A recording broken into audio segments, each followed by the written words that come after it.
এই মুহূর্তে চট্টগ্রাম নগরীর কাজীরডেরি এলাকায় সেনাবাহিনী ব্যারিকেডে দিয়েছেন। সকাল থেকে আন্দোলনকারী শিক্ষার্থীদের সাথে পুলিশ এবং আওয়ামী লীগের নেতাকর্মীদের সাথে দফায় দফায় পাল্টা দেওয়া হয়েছে। এই মুহূর্তে কাজীরডেরি এলাকায় আওয়ামী লীগের দখলে রয়েছে এবং নিউ মার্কেট এলাকায় তাদের দখলে রয়েছে।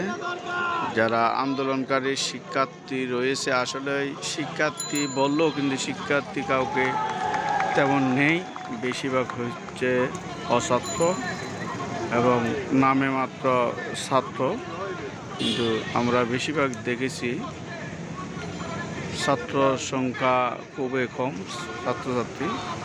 এই মুহূর্তে আওয়ামী লীগ এবং ছাত্রলীগের নেতাকর্মীরা কাজীরডেরি, নিউ মার্কেট সহ বিভিন্ন এলাকায় তারা দখলে রেখেছেন।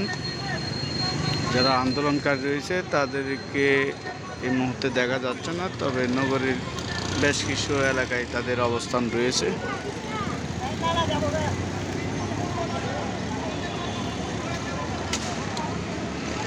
আর এই মুহূর্তে আজকে সকাল 6টা থেকে রাত 10টা পর্যন্ত কারফিউ ছিল, কিন্তু ইতিমধ্যে স্বরাষ্ট্র মন্ত্রণালয় থেকে সন্ধ্যা 6টা থেকে অনির্দিষ্টকালের জন্য কারফিউ জারি করা হয়েছে। তো এই মুহূর্তে আমরা নগরীর বিভিন্ন এলাকায় দেখছি সেনা সদস্যরা তারা বিভিন্ন জায়গায় টহলের পাশাপাশি তারা রাস্তায় অবস্থান নিয়েছেন এবং ব্যারিকেডে দিয়েছেন।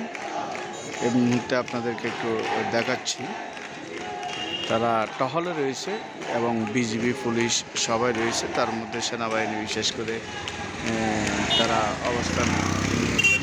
এই রাস্তায় এক ধরনের ব্যারিকেড দেওয়া হয়েছে।